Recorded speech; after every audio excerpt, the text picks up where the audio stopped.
And we're live. Hey, everybody. Welcome to the webinar today. We'll be talking about Beyond the Ad Console, talking about all things Amazon, all things beyond Amazon, ways to grow your business in the world of e-commerce expanding rapidly with AI and many different opportunities and different ways that people are consuming content and media and making purchasing decisions. So I'll get started. I have a bunch of people here joining in. So I ask that everybody, before you present, just introduce yourself, what you do, maybe your favorite hobby. No, just kidding, or not. Yeah, feel free to just kind of share a little bit about yourself and then present. So without further ado, I'll get started.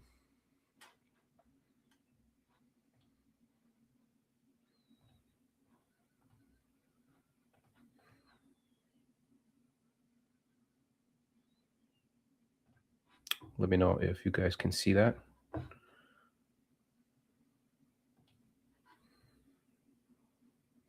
Are you guys able to see that? My screen is all taken up by the presentation. Yeah, I can see it. All right, cool.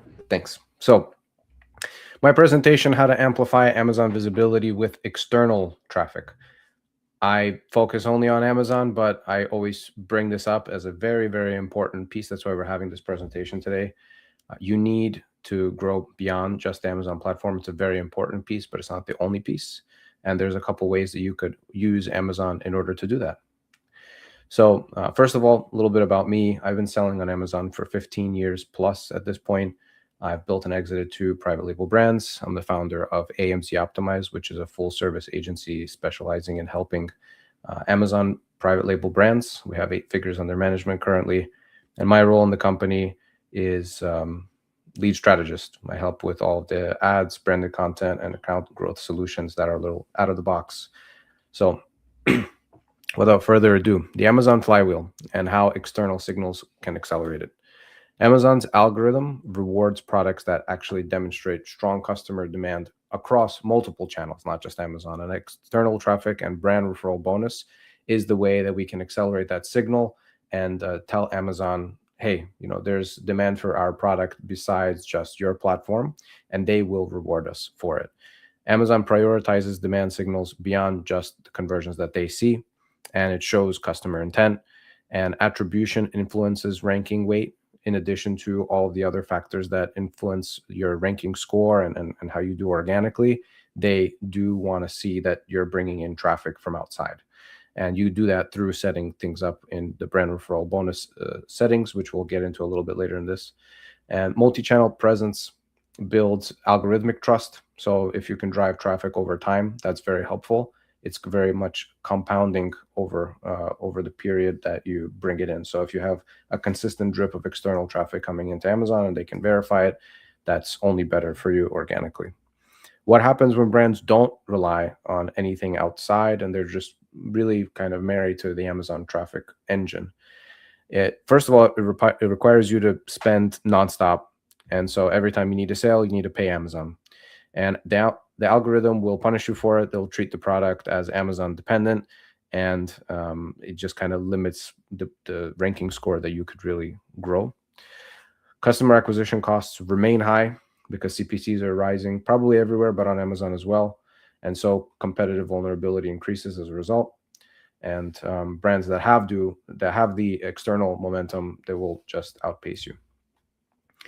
So when does it make sense? So first of all, you have your own traffic sources. So this means you have an email list of people. You have, and that email list was gotten somewhere outside of Amazon sales. Amazon doesn't disclose email addresses. So you have some kind of a list that you've built, some social audiences on different platforms, content somewhere, you have access to that. Your profit margins can support investment in multi-channel. So we're not saying that, if you have opportunity to grow on the Amazon channel that you should spend all that money now externally, but there should be enough, the profit should be there. And also keep in mind that you get an extra 10% if you can prove that you brought in a sale from outside. So that's the brand referral bonus. That's what it means. The Amazon performance has plateaued. So if you are in a place where, okay, we're doing well. It's being steady, consistent, but we feel like we're just kind of not moving the needle as much on the platform. That's a good time to know, okay, maybe we should invest $1, $2, $3 somewhere else. And the brand seeks to reduce Amazon ad dependency. So you realize that being just single channel can be a little bit risky. So to get started, you want to set it up. So you have to just enroll. It's very simple. You go through brand registry, growth, brand referral bonus. Approval takes a few days. Then you generate the unique attribution tags for each traffic source individually. So you have one tag for newsletter, one tag for Instagram, one tag for influencers, just as an example. And then you build those trackable URLs for each source directly in the system. And you should then copy and paste that into a separate sheet somewhere, maybe like a Google Sheet. So maybe you can share that with your team or just have it saved. You also have it, if you ever need to refer back to it, you have it saved inside your Amazon account. Then the next thing is you choose the traffic sources and prepare your listing. So you want to prioritize those emails, influencer partnerships as a first measure. Then it's a good opportunity to audit your listing, make sure that content looks good, that everything is mobile optimized, because a lot of this is going to be seen on mobile. You add promotional elements to boost the conversion. So, coupons or deals on the listing. And then you just test one traffic source at a time, and then you can layer in things as you go along. So one concentrated traffic push example. So you would launch a 3 to 5 day campaign. You would replace all of the Amazon links that you would normally send out with those attribution URLs, so you can get the brand referral bonus, and so Amazon can start actually giving you the ranking score for it. You coordinate those pushes with promotional windows, so a lightning deal or a coupon, and then you monitor your rank. And so if you can measure that impact over time, then as you go along, it'll get better and better. You can track things like conversion rate by traffic source. You can compare things week to week, measure how your advertising is affected by that, and then you can scale and test new variables to just see what's working. Continue to kind of experiment. So, in a nutshell, that's about it. External traffic will transform Amazon from pay to play into a more of a compounding growth engine. And success really does show up in organic rank improvements and reduced ad cost, not just attributed sales. So, you want to kind of break free from that just dependency on spending money on Amazon as a single channel. So that's it for me. If you want to chat, you can feel free to reach out on LinkedIn or email pasha@amzoptimized.com, or you can scan that QR code that's on the screen right now. And we're happy to chat and do an opportunity analysis or an audit or anything like that. And if you book and say that you kind of came through this webinar, we can give you a complimentary month of service if you qualify to work with us. So I'm going to stop sharing here. Thank you very much. Awesome. Thanks, Pasha. I'm going to give a quick introduction as well. Ben Fall here. My quick background is had served in the military, did a stint at Harvard Business School, was at LinkedIn, and then co-founded a company called Best Reviews. We drove over $1 billion in GMV, primarily Amazon. But we also drove sales on Walmart, and then co-founded another company called AdVon Commerce. Then within that, we've co-founded several other companies, and the one to focus on today is MaverickX. And Pasha's luckily given the perfect introduction with regards to kind of traffic outside of Amazon, which is where we spend basically all of our time. And so if you can see my screen, we're going to kind of look a little bit at some of the specifics here. And luckily, Pasha's talked to like exactly what we do, which is, if you think of the overall ecosystem of traffic on the internet, right? It's certainly not all on Amazon. He alluded to the fact that the auction pressure there can get tight, and there's the negative signals if you only have traffic on Amazon that you're buying, and where we exclusively focus is outside of platform in. While we also drive traffic on to Walmart and others, Amazon is certainly a big big platform, as everyone's aware.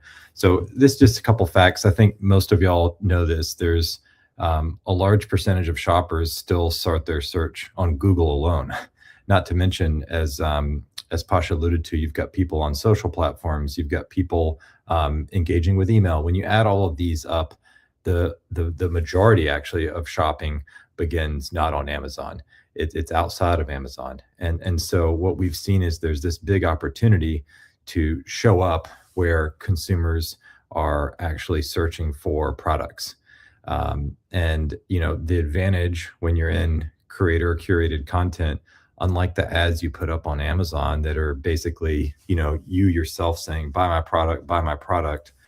When you're on trusted creator-centric content, there's an element of third-party validation that comes with it, and there's an element of objectivity, which we think is very powerful. And you can see it in the click-through rates, the conversion rates, not just on how many people convert from the content.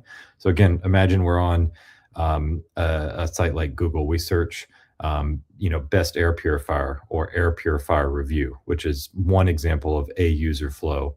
We then see a review site. We click on that site.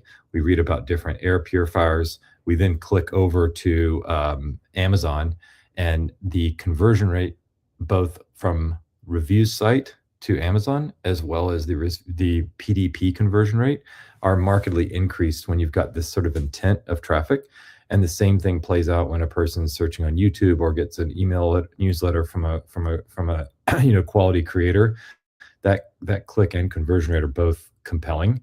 And you can kind of see it in the conversion rate, but you can also see it in the new to brand sales that these types of traffic sources drive. That's one thing to add to what Pasha alluded to. Every brand that with any sophistication really cares about these new to brand sales, not just kind of bringing back the existing customer base to purchase, but when you can get those new customers inside the fold. And in our experience, having done, we've been around this ecosystem for over a decade, but particularly the last several years as more and more analytics has been available, you can see this new to brand number is very compelling. We've not seen any other channel offer a higher new to brand rate of sales. This gets into a little bit more of kind of our solution today, but if you think of what everything Pasha was talking about in terms of external traffic being compelling, the next question I think kind of is, okay, where are you going to get that external traffic? He alluded to some awesome tactics, which I deeply recommend. If you have your own email list, if you have if you have your own social traffic, et cetera. But what we found is there's oftentimes a limit to how much you can do with owned and operated assets. And so we've got an entire network of, premium creators, premium traffic buyers, deal sites, email newsletter lists. If you can think of a source of tier one traffic, we work with it. And so a lot of what we try to do is take top tier products. Clearly we can't, if the product's not good, it's not a fit for our platform at least. But our goal is to get those products covered in all the relevant creator outlets, basically. And that could be everything from an influencer on YouTube or Instagram, all the way to an email newsletter, to a kind of legacy publisher that curates reviews content, et cetera, et cetera. A little bit of like how that happens for those that are curious. You can imagine what fits with a creator timeline. They've got their own kind of content cadence that they're working on. There's seasonal products that we're all aware of right now around the country. You'll see a spike in kind of spring cleaning related product sales, and that can range from a pressure washer to various like vacuum related products and et cetera. And so are you aligned? And of course there's spring fashion. So if you're aligned with the kind of seasonal trend, that's one way to increase your probability. Does the kind of product that you are focused on align with what the creator tends to focus on with their content? What's your review count and the quality of that on a relative basis to your category? If you're in the air purifier category and have 100 reviews, even if they're 5-star, if all the other top tier products have 10,000 reviews, that can be a tricky place because it may not pass kind of muster of a criteria that the creator has. And then I think, you just have to keep in mind, you don't own everything with this process. When we think back to what Pasha shared, again, wonderful insights. when you push through your own email newsletter list or your social, you can control the content, you can control the message, you can stay 100% on brand. That's not really possible once you start working with a network. The only thing we can really do is, we can whitelist, which we do, and we can, blacklist. So we don't work with the kind of, I would call them sites that can stir up controversy or creators of ill repute and so forth. But that's a little bit of context on kind of what we've been doing. And if I think back, just to kind of rewind the reel, where this ecosystem was,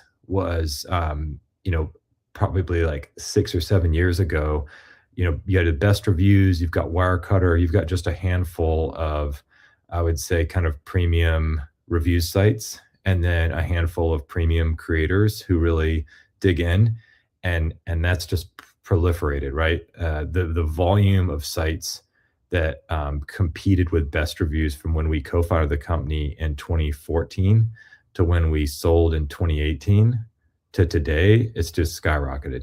So there's many, many more broad sites, and there's many, many more niche sites that only do, literally, there's like a review sites that only do air purifier reviews. That's just on the editorial website side of creators. Not to mention when we go into Instagram or YouTube, there's specific channels that have very, very niche focus areas now, which just for you as a brand, sure, you could try to go out and strike some of these relationships, but there's a bunch of different hurdles, which we found as a platform and as a community that's been doing this many, many years, we can be helpful on.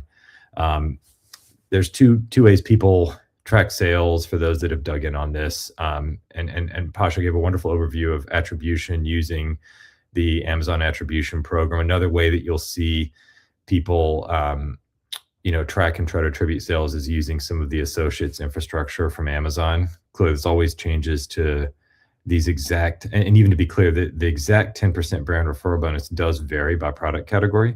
So there's a little bit of nuance even there. One thing I would call out to add to, again, Pasha's wonderful insights here, this attribution window is a 14-day last click currently, with a little bit of nuance, whereas the associates infrastructure and Amazon's traditional affiliate program is a 24-hour last click. And so you can imagine just the volume of sales you see is going to be different in many cases, because there are sales that come outside the 24-hour window that don't get captured here, that will get captured here. There's several other elements that can get more tactical. These are keys to success we've seen over time.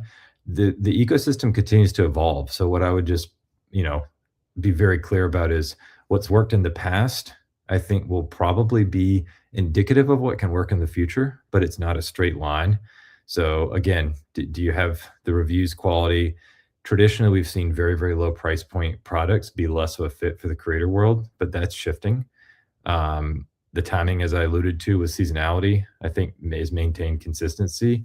And then is your commission structure competitive? We found if you're offering a really low commission, particularly in the most competitive categories where there's traditionally a strong margin profiles, I'll give the example of supplements.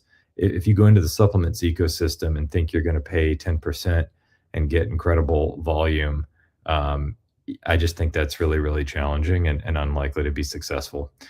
Look, we've got plenty of case studies. I'll leave you with this one. We saw some very, very strong ACOS with one product in the kind of health lifestyle category. A lot of, incremental revenue. This one doesn't show it, but it was a very strong new to brand. And these aren't untypical. There's a lot of results like these. Look, wonderful to meet everyone. Thanks again, Pasha, and everyone for contributing and setting this up. You can easily find me. It's just been at MaverickX, and excited to help anyone, and hopefully we can be a resource to people that make sense. Thank you, Ben. Much appreciated. Komal, you're up next. Yes. Let me share my screen.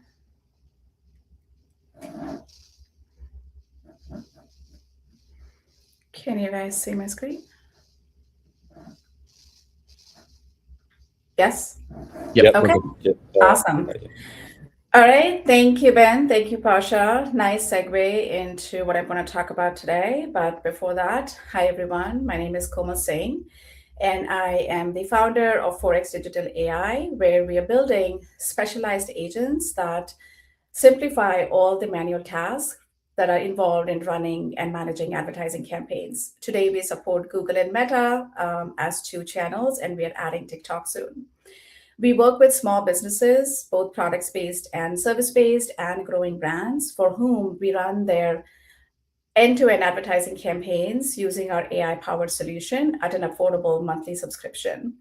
We also work with advertising agencies who use our AI agents to manage their client campaigns more effectively and scale their client work without adding headcount. Before starting my company, I worked at Amazon Ads, where I kind of firsthand saw the power of effective advertising. I saw brands building very successful stores by really nailing down their Amazon ad strategy. My focus while I was at Amazon was small sellers, and within this cohort, I saw kind of various approaches brands were taking when it comes to nailing down their Amazon advertising strategies. And one of the things I saw was that many sellers that did well on Amazon also had a robust off Amazon strategy. And it kind of created a flywheel where off Amazon initiatives worked together with on Amazon strategies to drive sales. So this is what I'm going to focus on kind of in this presentation. Let's go next. All right.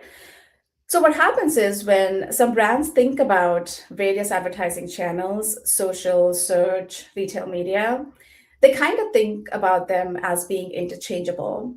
But instead, what they should understand is that each channel is responsible for driving a different type of outcome.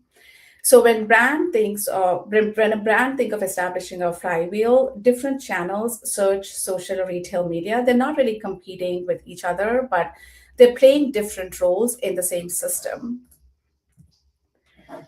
Now, demand creation versus demand capture. Now, let's look at demand capture first. We can't argue with the point that Amazon PPC is very well designed to convert people who are already shopping. Now, these users are searching with intent, they are very much in a buying mindset, and they're comparing options. At this point, as a brand, you're not really convincing someone to buy a protein powder. You are just helping them choose which protein powder. Amazon, we know, is very efficient at harvesting branded demand, but it rarely creates that demand from scratch. Now, we all know that branded keywords typically do very well on Amazon. They have high conversion rates, low CPC, effectively delivering strong ROAS. And when branded search volume increases, a brand's organic ranking also improves. So in a nutshell, Amazon PPC thrives when the traffic entering the listing is already warm and qualified. And this is where off Amazon, the demand creation engine comes in. Platforms like Meta, TikTok, YouTube, they introduce products to people who aren't actively searching. So it's interruption kind of based discovery rather than search based intent. So this is where brands can really put in the work to explain how they're different, build emotional connection with their audience, tell its story, and really kind of demonstrate value. While Amazon listings, they are optimized for comparison and conversion. Social platforms, they're optimized for discovery and kind of storytelling. So brands that do off Amazon really well are ensuring that when shoppers come to Amazon and search for their products, they've seen the brand before and they trust and they recognize and they trust the brand. And this changes the conversion behavior dramatically on Amazon. So what happens when roles are blurred?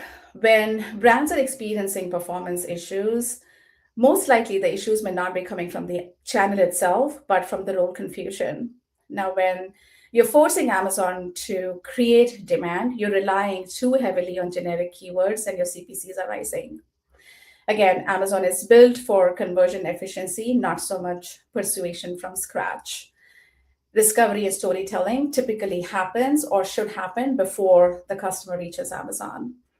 And when off Amazon is forced to capture demand immediately, brands are expecting cold meta traffic to convert immediately, judging it by like last click ROAS, shutting it down too early, and not really investing in storytelling. But when brands understand the channel roles clearly, that is what creates a flywheel. So now going into what are some of the off-Amazon mistakes that can hurt a brand's Amazon performance. First, now let's go through a scenario where a brand launches meta ads and is driving traffic to their product listing page on Amazon. Clicks might look good, CPCs might look efficient, but conversion rate is weak. Now, one of the reasons why this happens is cold traffic that was not actively searching or was in buying mode, is directly taken to a retail comparison environment where there is little narrative control. And this cold traffic, it's not simply wasting a brand's ad dollars, but it's also sending weak signals to Amazon. Now, what is the fix here? The fix here is for brands to treat off Amazon as a warming layer. Use it to build familiarity and intent before sending that traffic to Amazon, which is like a high comparison retail environment. And that warming layer could include educational content, video demonstrations, retargeting sequences, so that you're ensuring that when someone comes on Amazon, they again recognize your brand and they have started to trust the brand. The second thing is optimizing for low CPC off Amazon, doing broad audience. At that point, what's happening is the brand is attracting audience that is going to bounce quickly. They're not going to engage with the brand. And as a result, they're not going to remember the brand. So you're not really building audience that is going to search for your brand on Amazon or is going to display high conversion behavior. Now, low CPC traffic is not going to directly hurt Amazon, but it's going to fail to build the kind of brand familiarity and intent that is going to strengthen your Amazon performance. So to fix this, brands could optimize off Amazon for readiness signals instead of just click volume, which means optimizing for landing page views, optimizing for purchase signals such as add to cart instead of just traffic, and focusing heavily on retargeting and engaged audiences rather than broad interest targeting. And finally, when a customer sees a strong creative on Instagram, that means that off Amazon has created a strong first impression. But when that impression doesn't match what the brand is seeing or what the customer is seeing on Amazon, then trust breaks. Amazon is a very comparison-heavy environment, and even small trust gaps reduces conversions. So as a successful brand, you don't treat off Amazon creatives and Amazon listings as separate assets. You treat them as part of the same narrative.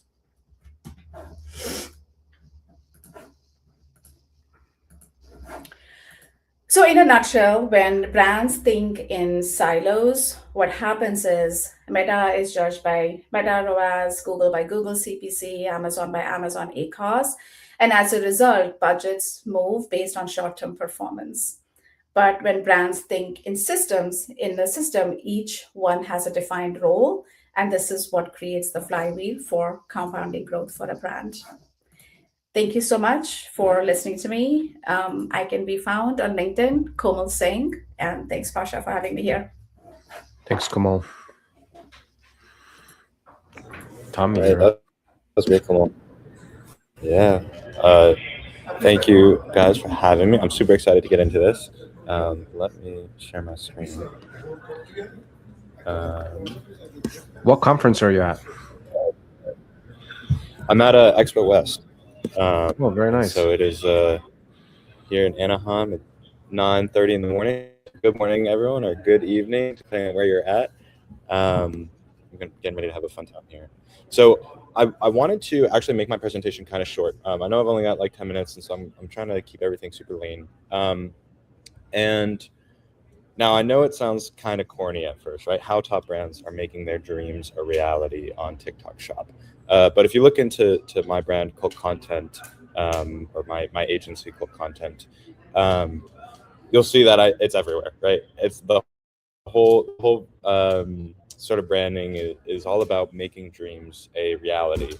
And outside of my own like religious and spiritual beliefs, there's actually there's a point to that, right? And so when a brand is thinking about their dream and what it is that they're doing, like their mission, right? Some people will think of it as like their TAM or their total addressable market. On TikTok, it's a little bit more subjective. And the reason that is because, of course, it's like, okay, what problem are you solving for your customers, and who are you solving it for? How are you doing it? Of course, there's all that to it. But then there's this affiliate piece to it. And there are 3 million TikTok Shop affiliates in the US. And each one of them is, of course, looking for, to their financial gain, and to have a good sort of, financial success on TikTok Shop. They're also looking for professional fulfillment. And so time and time again, I've seen this where affiliates are really just looking for a brand that they want to work with, that they want to represent. And so having clarity on your dream, on your mission is very, very important on TikTok Shop. And of course, really good brands understand that that's important, not just on Shop, but on every marketplace, because without that, it's kind of like, what are you doing? And what are you doing it for? So that's why I kind of frame everything like that. And then, of course, right, so once you have your sort of your mission figured out, and what it is that you're doing, how you're trying to change the world, or whatever it is. Maybe it's something simple, right? Maybe it's just you've got a hair towel that prevents frizz or something, right? But then you do that better than any other hair towel. So that's, and people will love that, right? And that does solve a real problem for people. So it doesn't have to be like you're changing the world, but it does change people's lives in some way. Now, once we have clarity on that, the next thing is to understand the TikTok Shop ecosystem, right? So, of course, Amazon, we've talked a lot about Amazon on this, and it is where people go to make purchases, right? And even still, right, there's a lot of people who maybe they learn about a product on TikTok, but they're not ready to buy. They don't trust the platform yet, just because they haven't made that first purchase and become a user. And so it's important that you are on Amazon and active there. And then what happens, like we've talked about here on this presentation, your awareness and sort of that problem education that happens off of Amazon, that happens on Instagram, Meta, YouTube, your newsletter, wherever it is, then that's obviously impacting your Amazon sales. Now, what makes TikTok Shop and TikTok so special is that it is an ecosystem. And so what do I mean by an ecosystem, right? And so this is like a living system, right? Where think of your body, right? Like the health of your organs are going to impact the health of your organs in some way, right? And so as we enter TikTok and as we enter this new marketplace, there's a lot that we have to understand about it, because there's so many different moving parts, so many different levers to pull, and we kind of have to pull all of the levers at once. So I'm going to briefly go through each of these levers. And just so you know, this is not something that I have just made up or, have just sort of observed in my own personal experience. Of course I have. But it's also something that as you become a TikTok Shop partner, which is basically like a certified agency, you get TikTok's stamp of approval. This is actually what they teach in their courses. And so the first pillar to understanding the TikTok ecosystem is your shop operations and management, right? And so you can kind of think of this as like all the boring stuff that most people don't want to think about, because they want to just, get the affiliate and go viral and close, sell a bunch of products. But if you ignore this, then nothing is really going to work. And so your shop operations and management is kind of everything that goes on in the seller center. So that's going to be your promotional strategy. It's going to be getting set up with Fulfilled by TikTok. That's going to be your customer service. It's going to be having really good product images and descriptions. And then it's going to be engaging in growth opportunities as well. So in the Seller Center, TikTok actually has tons of, they almost gamify the platform. This is something that I know a lot of like people, they'll move into TikTok Shop from Amazon or something like that. And they'll get really confused by this because TikTok literally will almost like gamify the platform. They'll turn it into a game where it's like, oh, if you check these boxes, your score goes up and you get a bonus and you get more exposure or whatever it is. The reason that they do that is because they want you to be successful. And so they'll tell you exactly what needs to be done for you to work, like in the Seller Center. And as long as you're knocking those things off, then things will probably go well, right? And so that's things like a lot of the times I have these little challenges where it's posting a certain number of videos or starting ads or going live or something like that. But if we don't sign up for those challenges because we don't see them in the Seller Center, then we're not going to cash out on that reward. This could also be stuff like getting enrolled in the hero program. So TikTok has a hero program where they have products that are really, really good and they know that people like them, so they give more exposure to those products. So we want to make sure that we're pulling all of the levers that TikTok gives us inside of the shop operations management. What that whole category kind of boils down to is what's called your SPS, or your shop performance score. And so that's kind of a mix of your product satisfaction, your fulfillment and distribution, and your customer service. If you have those three things right, then you'll have a high shop performance score, which means that you get invitations to certain campaigns. It means you get more exposure. It means you get put in front of more affiliates. So we really, really want to focus on having a good shop performance score. Now, the next kind of pillar to this TikTok Shop ecosystem is affiliate management. Now, I'm not going to go into this too much because Eric from Bullseye Sellers is going to be getting into this. If you don't know Bullseye, they're an amazing agency, do a lot of work with them, can't recommend them enough. But affiliate management, basically covers everything from that initial outreach and sending a target collaboration invite, understanding the differences between your target collabs where we're actually going out and inviting affiliates versus your open collabs, which are where affiliates are coming to us, right? And so then we have some different leverage when it comes to different situations with negotiating with affiliates, right? Then it's about how do we incentivize affiliates, right? So if we're going to send 1,000 samples a month, right, and we're spending $10,000 a month just on sampling, how do we make sure that we're getting more than just a single video out of those samples? That's a place that a lot of brands get stuck, is they'll send out all these samples. Maybe they put together some type of incentive program where, you can win a Rolex if you get $20,000 in sales, but then they find that out of those 10,000 samples they sent, there's only 5 creators who made more than a single video. And so that's a serious issue. So we have to figure out how do we incentivize creators like that. So I like to do like little cashback challenges and things that make it seem easy and like a really good opportunity for affiliates to get involved. And then of course there's community, right?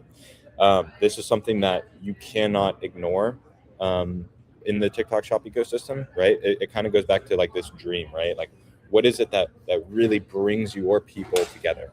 Now in terms of affiliate communities, like you'll see like, all these different, I've got an affiliate community of 500 people, which I do actually. But regardless, it's like there's all these communities out there, and there's a lot of agencies. So what I'm a TSP, which is a TikTok Shop partner agency. There's also CAPs, which are creator agency partners. And these are basically agencies where the affiliate is their main customer. And so with these agencies, right, they've got access to these great affiliates. They've been trained, but they're expensive to work with, right? And you don't own that community. So the brands that are most successful are actually building their own community. So that is something that is very, very, very critical. Like you have to be involved with affiliates. You have to be having conversations, with your top earners. You have to be getting people incentivized to keep working and to, to really get behind the mission and become part of your dream and to make that dream a reality. And then of course too, the affiliates have to make their dream a reality as well. So supporting them in their goals is incredibly important. Here we have brand content. And so there's a lot of different things that could go into brand content. When I actually started in TikTok Shop, I was making content for brands. I only recently got approved to become like an actual affiliate. So when I was making content, it was just going on the brand pages. I did over 100 million views for brands, and generated tens of thousands of followers. Again, all on brand pages. Now, a lot of different strategies out there when it comes to brand content. Did a webinar recently with Ari Savitsky from Social Alchemy, and they do essentially brand content for like really big legacy brands. We talked a little bit about the things in there. I'd recommend watching that if you get the chance. But essentially, to really make it work, there's of course quality of content and quantity of content. Right, we got to crank up the quality. We got to and then really put a lot of content out there as well. Got one more minute, Tom. Okay, gotcha. Thank you. Always want to give the viewer a reason to keep watching, and then also want to basically find some type of repeatable format. Then we have paid ads, and so this is scaling your traffic with ads. Always going for conversion. A couple different things that we can do within the ads campaign. Generally, ads aren't going to work unless we have the content in piece first. And then live shopping, brand new, and super exciting. There's a million different things that go into live. I could do a whole segment just on that. I know this was super fast, covered everything at a very high level. If you have questions, feel free to scan the QR code, and I can also throw this link in the chat. But yeah, super appreciate having me on, and thank you, Pasha, for bringing me on. Thanks, Tommy. Much appreciated. Paul, I think you're next. Thanks for that. Let me share my screen.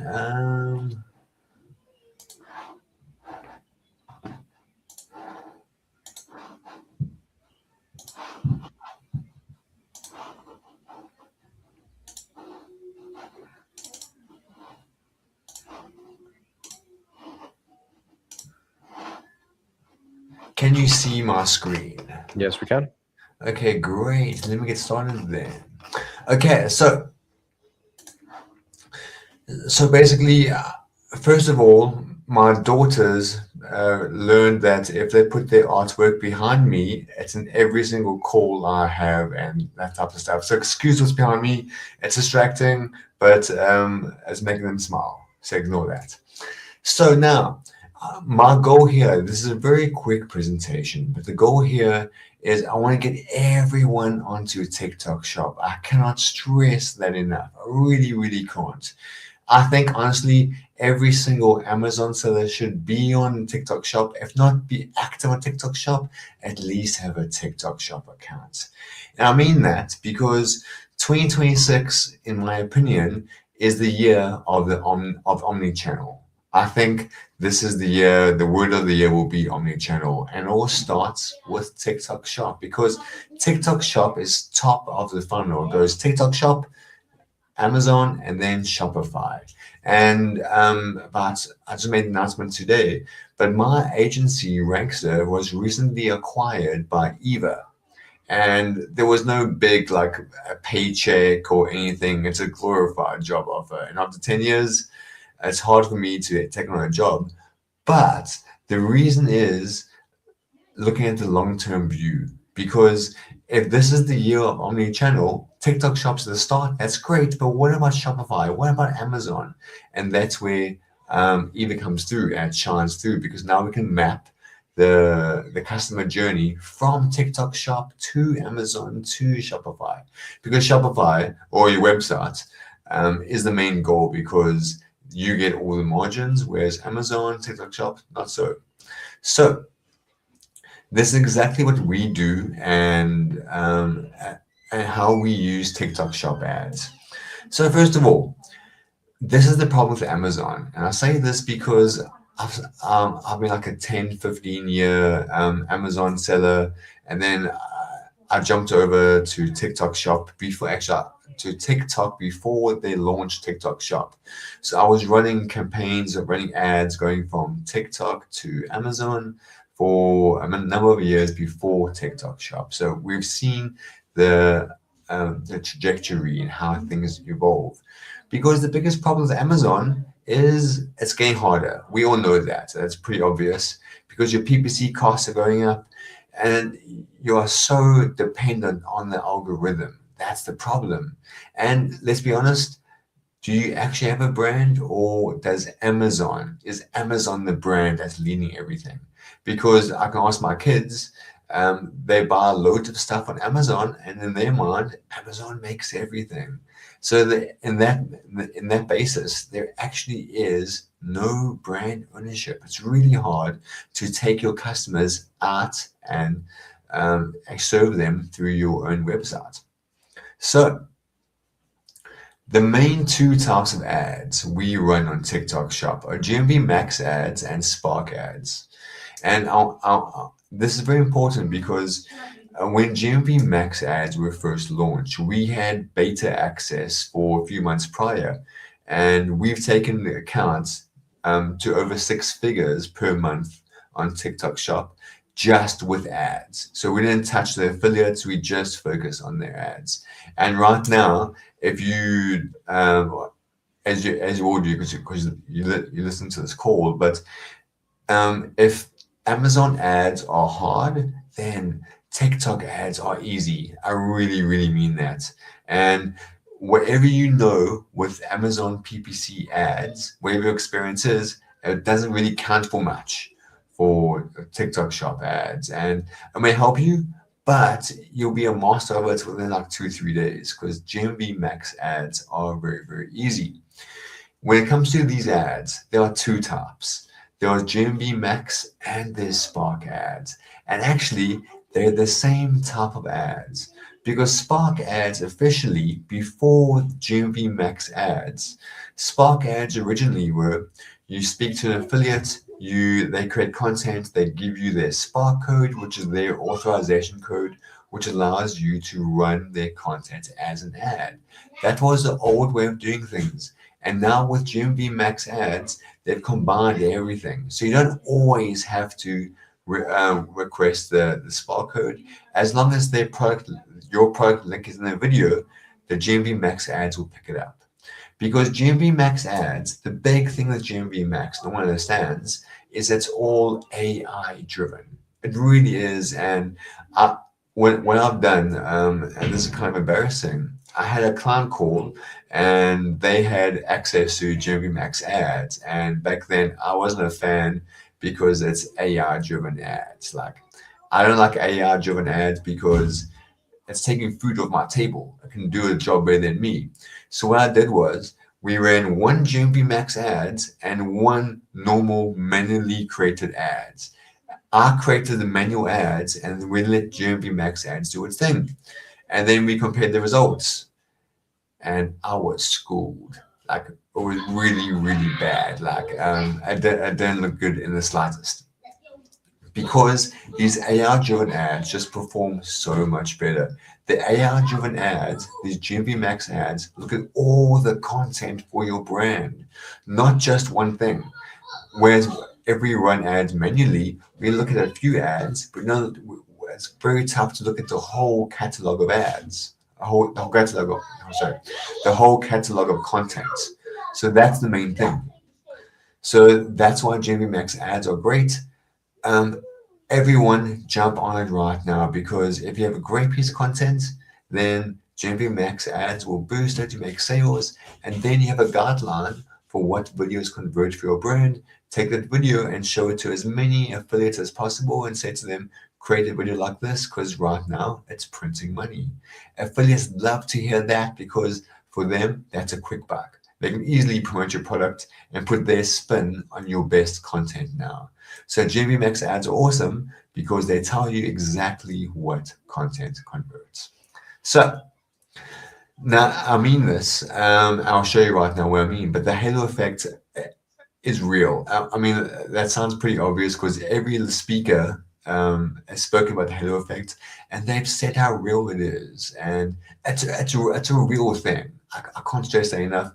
Absolutely every speaker on this webinar is right. The halo effect is real because TikTok actually now shows you the overlap. If you go into analytics in TikTok Shop, there's something called the off-site performance. And what it is basically, TikTok now will track your sales on your website that's a result from the TikTok traffic. And generally, we're seeing about 10% kickoff. Sorry, a 10% increase in sales on your website as a result. Now, bear in mind, it goes TikTok Shop, then Amazon, then your website. So if your website is 10%, how much more would Amazon be? Because Amazon's way easier. Your website most likely does not have their credit card details, and people don't want to give the credit card details to the website. But Amazon has all those details already. So in this example, they're making 10% on their website, but we can't track Amazon yet, but I'm willing to bet it's around 30%. And that's based around what we see. We're generally seeing a 30% increase in Amazon sales if you focus on TikTok Shop. But the big thing is, a lot of brands do this. They do like a few videos and then they're not seeing any impact on Amazon. A few videos does nothing.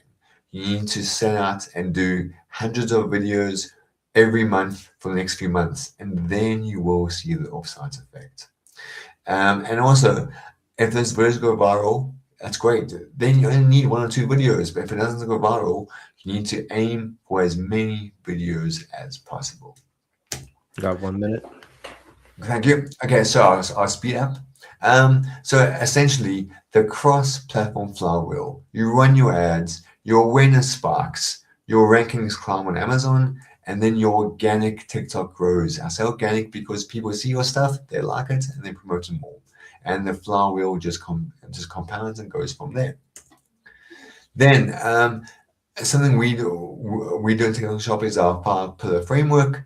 In order, it goes affiliates, ads, the hero program, promotions, CRM. We do in that order, and ads are the second most important thing other than affiliates, in our opinion. And again, this is what we're seeing on TikTok Shop. We're seeing a huge impact in growth on Amazon. And I'll just speed through this because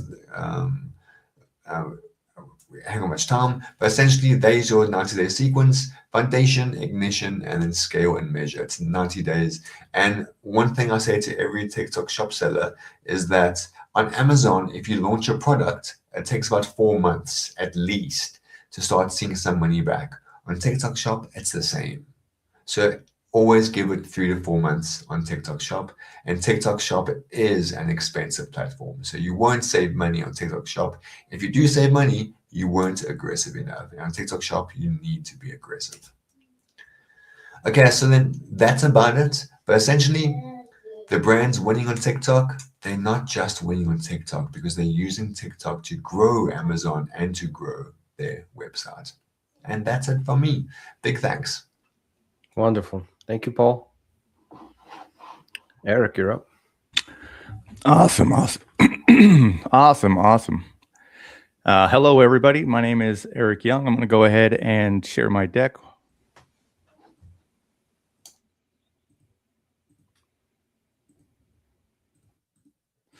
So I'm going to give another TikTok presentation. I'd like to give a shout out to everybody else that touched on it. And I'm going to touch on it from a different perspective. And there's so much more to this that we could literally talk about this for hours. But I'm going to give you some perspective on building an affiliate army. So first of all, I'm the co-host of the Ecom Marketing Lab podcast. I'm a Bullseye Seller partner. I had an Amazon brand that I exited in 2020. I helped a lot of Amazon sellers generate a ton of revenue. But my claim to fame is I took a brand on TikTok from 0 to 1 million in December. And the part that isn't here is we did it with no advertising, which is just an anomaly on any platform. So Bullseye Sellers, a company that I work for, is an Amazon agency. It started 8 years ago, started with Amazon. But 2 years ago, we got into TikTok Shop, and we've worked with over 150 brands, and we've generated that with brands that generated over 200 million. Currently, we are supporting 75 brands, and this is essentially what we do. We live and breathe TikTok Shop. Okay, these are going to be the 4 angles that I'm going to touch on. Now, keep in mind, I'm just touching the surface of how much how complex this can be and how I could each go into each topic for about 30 minutes. But I'm going to give you a 10-mile view, and we're going to touch on a few topics that go into building an affiliate army. And first, we're going to start with the product brief. What is the product brief? So when you're reaching out to affiliates, you need to get their interest, and you need to tell them about the product and make it sound compelling and make it sound, why would they want to work with you? Talk about the talking points of the products, ways to do your hooks. I like to do hooks in 3 different ways. Let me go ahead and show you. So there's 3 different angles when it comes to hook. There's visual. What are you showing on the screen? Now, that is very important, because when you grab attention, which is called the hook, the reason why they watch the whole video, you want to do it from 3 perspectives. You have the visual. The next thing is, what are you saying? What are you saying? Also, then you have the on-screen text. These are 3 opportunities that you can essentially hook the creator in, or hook the consumer in, to watching the whole video. And this is something that we work with them and we test it. Again, everything in this market, e-com, is test, test, test, and we look at the results and then we make adjustments. This is based on looking at competitor data as well as testing. Now, if you're in a supplement or if you're in a skincare, it's important to also talk about things to avoid, because you don't want your creators running into an account health issue. And so, for example, you can't say things like cures, prevents, instant, guarantees. And so that's something also to tell them. And this is something that I include in my hook. Now, if this is not relevant, of course, you wouldn't include it. But I like to hit the hook from 3 different perspectives. The next thing, so I'm going to keep on par with the eczema cream. We want to find the right affiliates, right? So this is the North Star. This is the best seller in the eczema cream. They're doing about $158,000 a month. They're the North Star. So these creators are super relevant. So how do I get in front of these creators and say, hey, I have a product that's just as amazing that I feel that you would have a good opportunity? So one way is by essentially scraping their list and reaching out to them. And we're going to get into reaching out, and we're going to touch on it briefly. Again, I could make this into an hour webinar. I'm going to try to keep it concise. The other thing is social proof. You can see here, you have 4.3 stars, 18,000 reviews. There's a lot of tricks with this. You could use a service called Celico, TikTok Shop Launchpad, which is probably the best service you could use to generate reviews as well as to get off the ground. Also, there is some syndication tools. You can use Yapo. You can use Judge.me. There's a lot of tricks. And if you ever wanted help with that, you can always reach out. But social proof is just as important on TikTok as it is on any other platform. Okay, great. So as you're getting started, you have something called an outreach limit. This is kind of referred to as a cold start. And TikTok tries to protect their creators the same way as you progress, to make sure you're not a scam. They want to make sure that you're not overreaching out to them. So when you start with a starter pack. You have 1,000 outreach. And the best way to overcome this is by using a service called Celico.com, the TikTok Shop Launchpad. Now, one thing to be important is that they have to buy off of a affiliate video for the revenue to be generated and shown here. Now, you can see here when you're at $0, you can't reach out to anybody. Once you get a sale, you can reach out to 2,000 creators a week. Once you exceed 2,000, you can reach out to 7,000. And once you're over 50,000, you are unlimited. Now, keep in mind, on these messages, you typically have a sample rate of 3%. So it's very important to get this up, as well as make sure that you're scraping the right list, that you're hitting complementary products, complementary brands, you're using AI search, and you're using tools like Kruva, Yuka, Reacher. These are all probably the best software tools that you can use. And this is the journey that you have to overcome. And I highly recommend Celico.com as a solution. And if you mention this webinar, maybe they'll show you some love. Let's see what we get to. Okay, great. So now once you're reaching out to them and you're working with the micro influencers, because in the beginning, the big creators don't want to work with you because they're getting hundreds of thousands of messages. And honestly, it's not that they don't want to reach, they don't even see the messages. So we kind of have to push through the micro influencers, gain traction. And once we get traction and our products start to go a little viral, what happens is we get something called an open collab. The good creators start to come to us. So for example, on this picture, you can see we have creators that are generating $100,000 a month, $40,000 a month, $30,000 a month. And this is a sign of success, because in the beginning, you're trying to overcome and trying to get traction. You're going against the grain. regardless if you're a 10 million, 100 million, or if you're brand new to e-com, you still have to overcome. Everybody starts at the same place on TikTok, starts at 0. So this is an indicator once you start to get traction of the creator saying, hey, you've got my attention. You are selling something that I feel that I could make money from, and I want to work with you because I feel that this is a good symbiotic relationship for both of us. And right here, this is a sign of success. Awesome. So as you start to grow and you're working with your creators and you've already got the traction from the micro influencers, you want to use a tool like Yuka, Reacher, Kruva, and you want to build a CRM. And so in the sequences, there's an ability to tag creators that generate a certain amount of revenue. In this slide, what I've put here is $250. I'm saying, hey, if you're a creator that's generating revenue of $250, it tells me that, hey, you resonate with this brand, and I think that you might be a good fit to be graduated to my ambassador program. The ambassador program is an opportunity where we're going to give you special commissions. We're going to open up product opportunities, retainer opportunities, and we're going to gamify everything. TikTok is all about gamification, even the way that they do their platform, but the way that you do your creator also needs to be gamified.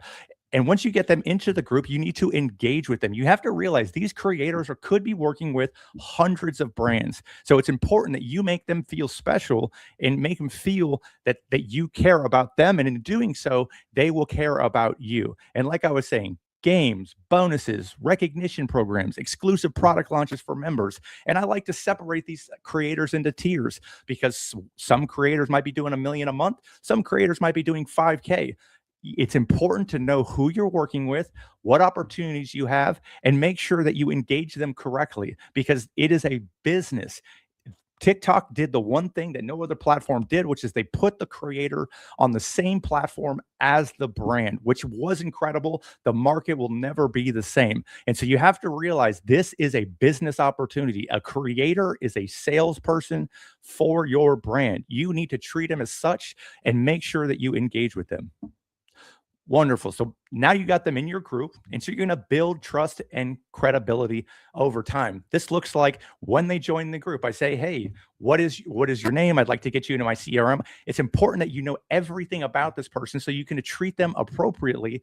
And you want to make sure that you're reaching out daily or every couple of days. And you kind of want to have kind of like a social media calendar or kind of a sequence that you hit. I know that on Friday, my team, we send the best videos for the creator because we want to let them know, hey, these people did an amazing job. It's important to let people know when they do a good job that it has been seen, you have been recognized, and then sometimes there's opportunity to reach out to them, to talk to them and say, hey, I might give you a little bit more Shops ad commission, more target collaboration. There's opportunity to increase their commission so that they feel special, and in doing so, they might give you more content because ideally the purpose of the group is to get more content made. That is the whole purpose of the group. So instead of sending out 1,000 samples, is there a way to get my 100 creators to make 100 pieces of content each? And you can do games like you could do content games. So for example, you could do $500 for 50 pieces of content. You could do $500 for the first person to generate $1,000. Like right now, we're going to have a huge Easter game. It's going to be amazing. And we're going to do things for highest sales for lives, highest sales for shoppable videos. We're going to touch on maybe most videos. The thing is you got to play with it. You got to have fun with it. And it's something that you can change and test periodically. Let me just go back 1 second. I just want to touch on some. So sharing the viral videos. This is competitive research. So let's say you're selling an eczema cream and you look over and there's somebody crushing it. My job is to go and scrape the scripts. What are they talking about? What are they doing different? Why did this creator crush it and mine didn't? And maybe they're using a hook. Maybe they're using an angle.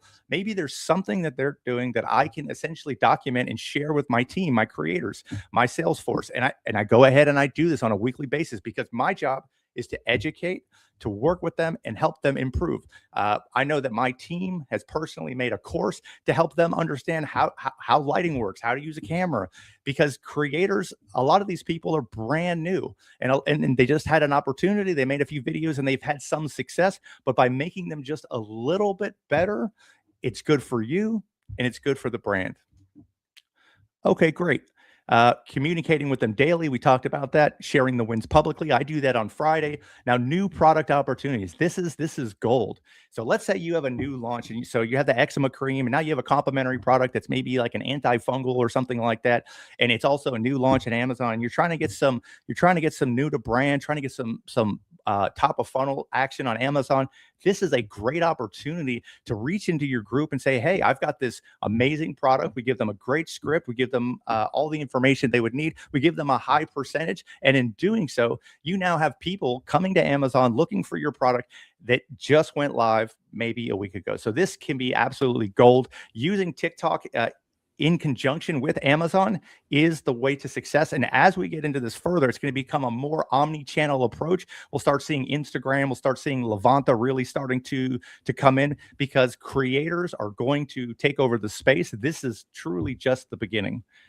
Weekly challenges. I like to do a little bit longer than weekly challenges. I like to mix it up. It really depends on what the purpose of it, because my purpose is more content. How can I get creators to do more videos in a shorter period of time so that we can grow the brand? And in doing so, it's better for everybody, because they're making their 15, 20%, whatever it may be, as well as the brand is succeeding. So for that brand that did $1 million a month, we had to crush it with our games. We had to. You got one more minute, Eric. 1 minute. Okay. Well, here, let me go ahead and do the short version. So here is the toy brand that we hit $1 million. It's an amazing story right there. This is another brand that I worked with, another team lead at Bullseye worked at. They made it to $500,000 a month. It's a fantastic story. Okay, so here's the end. Here's a QR code. Go ahead and scan it if you guys are interested. What we're going to throw in there is a free product virality assessment, because honestly, the first problem you're trying to solve on TikTok is, do I have the right product? Can I save the time of giving away 1,000 samples and have experts that do this every day tell you yay or nay and save you tens of thousands of dollars? It's a free assessment. Go ahead and scan. I'll drop it in the chat as well. Thank you guys very much. Thanks a lot, Eric. Sean, you're up, my friend. Hello, everyone. I'm going to try to go really fast. Might seem like I am kind of just flying through this, but I promise if you pay attention, this is going to be worth it. So I've been advertising on Amazon full-time. That's been my job full-time since 2017. And something changed in Q1 of 2025. We looked at the quarterly reports of Amazon, and we realized that the Amazon ads business was growing 3 times faster than the actual retail business. So something had to change. So that kind of led us down a path to discovering Spillover Commerce.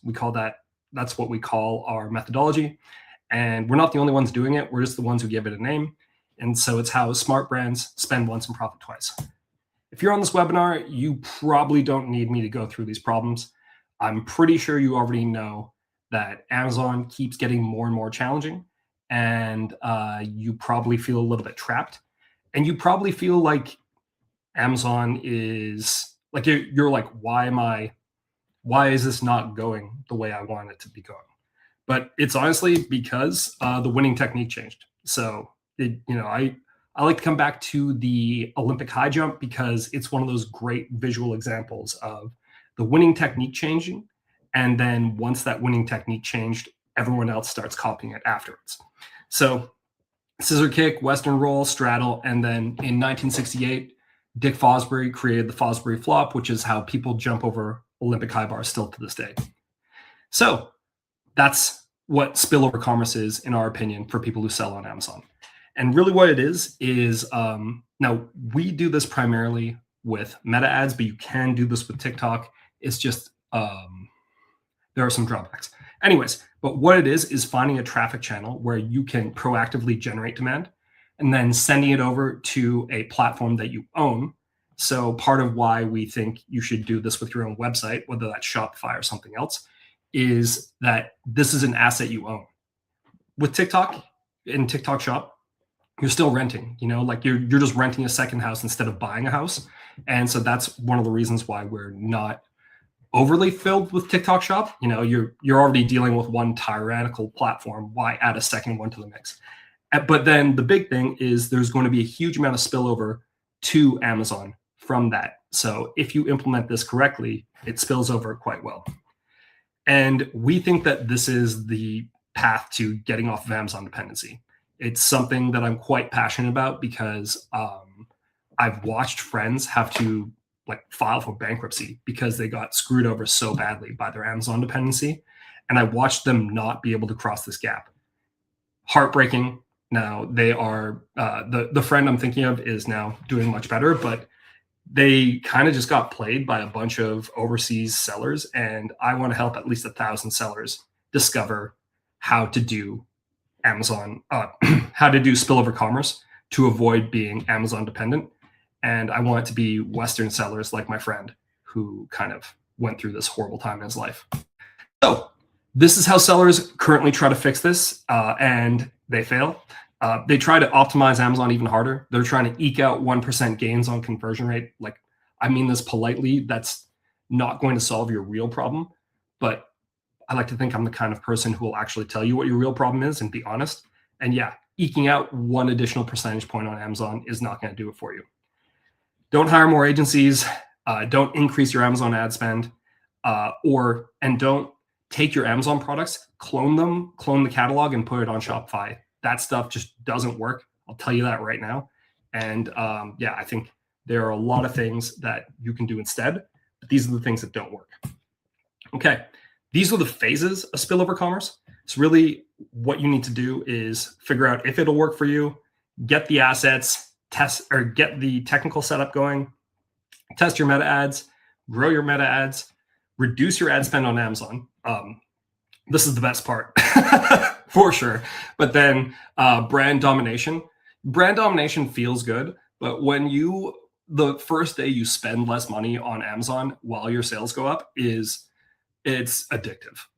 So yeah, anyways, these are the phases of spillover commerce. We've got all kinds of stuff about this if you want to learn more. So this works for people who already have good Amazon product market fit, and you already have a good understanding of what your brand's all about. This is not a rip and replace solution. Like, we think that Amazon's the best conversion rate machine in the world, and we think you should stay on there. Don't try to replace Shopify. You need 3 things. You need Amazon product market fit, you need meta market fit, and you need platform specific offers. I can get on the phone with someone and tell you within 15 minutes if you do or do not have these things, and tell you for sure if it is or is not going to work. It takes not that much time, and it's really obvious. But I feel like I've been spending a lot of time talking about what this is, and I want to give you an example of someone who's doing this. And to be clear, they're not our client. It's just we're a fan of what they're doing. And what's really interesting is they did have the frequently returned badge. So like, this is a brand that's like fighting uphill. They've got higher price points, and they're selling a completely undifferentiated product. The undifferentiated product is weighted blanket. The only thing that's different is like material type and cost per pound of weighted blanket. That's it. You can't really have any other differences. Bear Home is the 7th best seller in their category. The first time I took a look at them, they're actually 5th in their category. And their average sale price is like $20 more. This cut off 44. But yeah, $15 to $20 more than all of their competitors. And they were at one point 5th in their category, 6th in their category. They're currently 7th, but I think it's because they turned down their ad spend. And a lot of that's just driven by the fact that they're the only brand on this list that is absolutely pumping meta ads. And also, to be clear, all these brands on this list, none of them are doing TikTok Shop. So if anyone on this call is like, I'm a TikTok Shop agency, here are your here are your leads.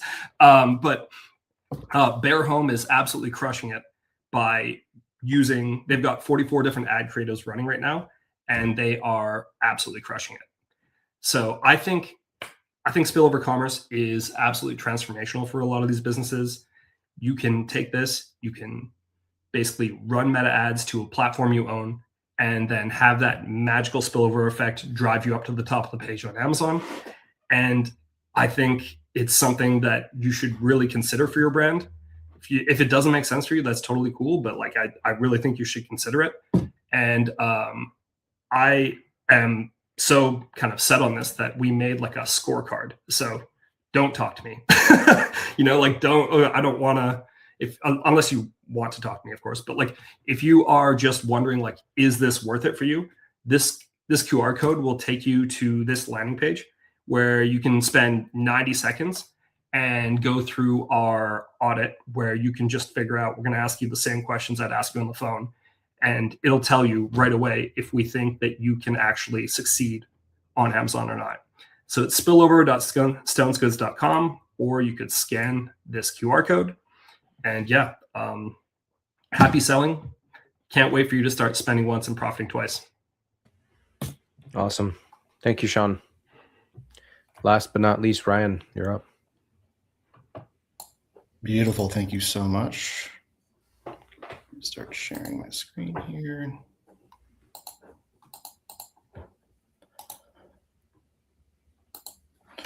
All right. Can everyone see my screen okay? Yes, sir. Perfect. All right. Pasha, thank you so much for having me on. Everybody, there's been a lot of great presentations here. Kind of focusing on staying on the same focus point. My name's Ryan. I am the manager of agency and partnerships over here at Levanta. We focus on affiliate marketing and how we really drive additional incremental revenue through the external traffic piece and with our performance-based model. What I'm going to talk about today is that external traffic piece and how we have a framework for evaluating cost, risk, and that long-term value, just creating a different mindset here of how we evaluate this. Jumping right in, as we all know, there's no shortage of ways we drive external traffic to your listings. The question really becomes, how do you have control over your costs and how do you tie that directly to results? With Google and social ads, you can drive traffic fast. You're paying per click in over per 1,000 impressions before you know any of it really converts. And the moment you start spending, the traffic kind of just disappears. Through PR and media, that can work, but you're on a retainer regardless of the results. And it kind of takes time, and you're building journalist relationships, hoping for coverage, and you really only get a passing mention in a larger, more broader story. Email and newsletters are very low risk if you own the list, and most brands don't have robust first-party data unless they're running a Shopify storefront. So, and newsletters really become a week-long shelf life before they're kind of just forgotten. Through SEO and blog, that's durable. It's always on, but the investment, it really takes time to ramp this up. You're looking at about 3 to 6 months before a single piece really even gains traction. What we specialize on with Levanta is affiliate and creators, and it's the only channel where you're actually paying per sale. The risk then offsets to the creator, not you, and then your content lives on through listicles, reviews, videos, and you're driving traffic long after engagement ends. It's really not about choosing one channel. We just wanted you to know it's knowing which ones are going to let you pay for the results and where you're actually just kind of paying for hope. Kind of taking a step back, comparing two channels that are kind of most commonly weighed against each other, if PPC and affiliate. With PPC, again, your traffic stops the moment you stop spending. The brand yourself, you're talking about yourself. You're paying per click, regardless of the sale happens. There's no lasting content, and the same keywords, it only gets more expensive.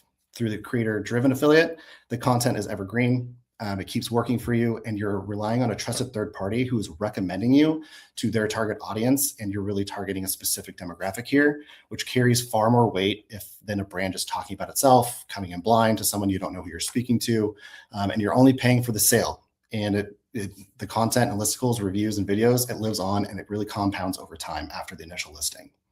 Key insight that I want to point out here is with PPC, you're the brand talking about yourself. Obviously, you can land some. It's just not a real targeted approach. With the affiliate, you're really trying to have a trusted human who knows their audience, knows how to speak to this, and to learn about you as a brand. And then you get the competitive edge in crowded markets, and where the brand yourself is bidding on sponsored placements.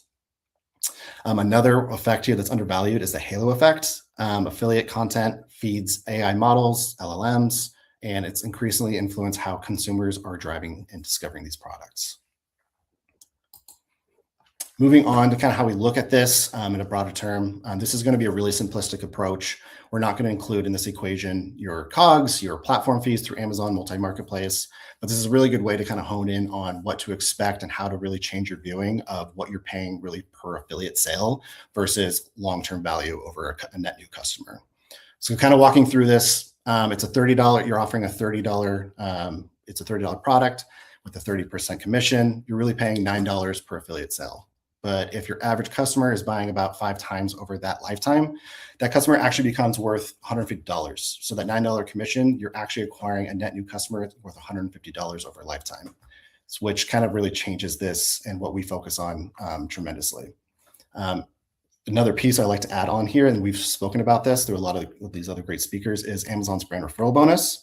Through this external marketing lever, you are actually having access to different marketplace incentives like Amazon's brand referral bonus, getting you on average 10% back. So it's giving you a lot more wiggle room here to adjust your perception of how you're offering these commissions, knowing that you're getting money back just by generating sales through this lever and external traffic piece. And one more point I love to touch on is, and we've been talking about this through this webinar, is 87% of our sales that are driven through here, they are new to brand. So you're not just driving transactions, you're actually acquiring net new customers who will likely purchase again and don't need to come back through these referral links or affiliate links to pay commissions on that. You're just getting net new customers that you're not having to pay on.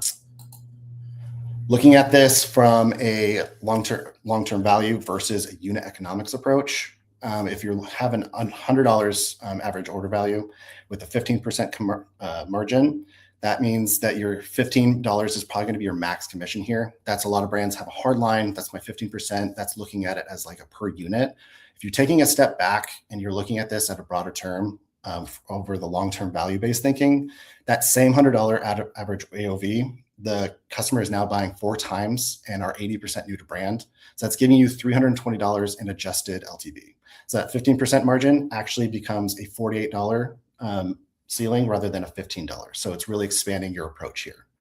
Economics are a little different when you zoom out and you adjust your approach rather than a unit to long-term value. Key takeaway I really want to hone in is if you know your customer is purchasing multiple times, subscription based, or you just know that it's a repetitive, once you gain a new customer, they're going to be repetitive. You're multiplying the per unit margin and then the number of purchases. That's your real max commission that we're going to focus on here and not a single order margin. Just to put a fine point on it too, we have sellers on Levanta that are offering 100% or even more on their initial commissions because they've done the math on this LTV approach and it more than justifies it. It seems kind of crazy when you think about it, like how would I offer 100%? But it is a real tactic to incentivize these affiliates, get initial sales driven, and focus on your new customer acquisition, which is going to add a long-term value to your approach. Again, we got to factor in COGS, platform fees. It's going to look different depending on who you're talking about. If you're Amazon only, Shopify only, or multi-platform. But the directional shift is huge when you're thinking about LTV, which unlocks the real investment in this channel. And that's kind of like our focus here is we are multi-channel. We are omni-channel approach. We've recently launched Shopify. So we have coverage in Walmart, Amazon, and now Shopify, really honing in on a one place to focus in on this external traffic piece and unlock a lot of different incentives and a long-term value over these channels. Kind of a short, sweet approach to this. I know it's a little fast, but if you have any questions, you can visit us at levanta.io. You can find me on LinkedIn, Ryan Cheshire, pretty unique name, Cheshire Cat. But yeah, always here to talk more about it. And thank you all so much for your time. Awesome. Thank you, Ryan, for wrapping it up for everybody here. And that concludes our webinar. I want to give a big thanks to all the speakers, all those viewers who are on live that made it to the end. Congrats. Hopefully everybody took away something, at least one thing that was valuable that they can apply immediately to their business that would make a change, whether you're a service provider or a brand or aspiring to be one. So yeah, once again, thank you everybody, and look forward to seeing you on the next one. We'll be sending out all the webinar links and everything. So I'm sorry, not that webinar links, the recording links to everybody who was unable to make it even though they signed up. So take care. Thank you.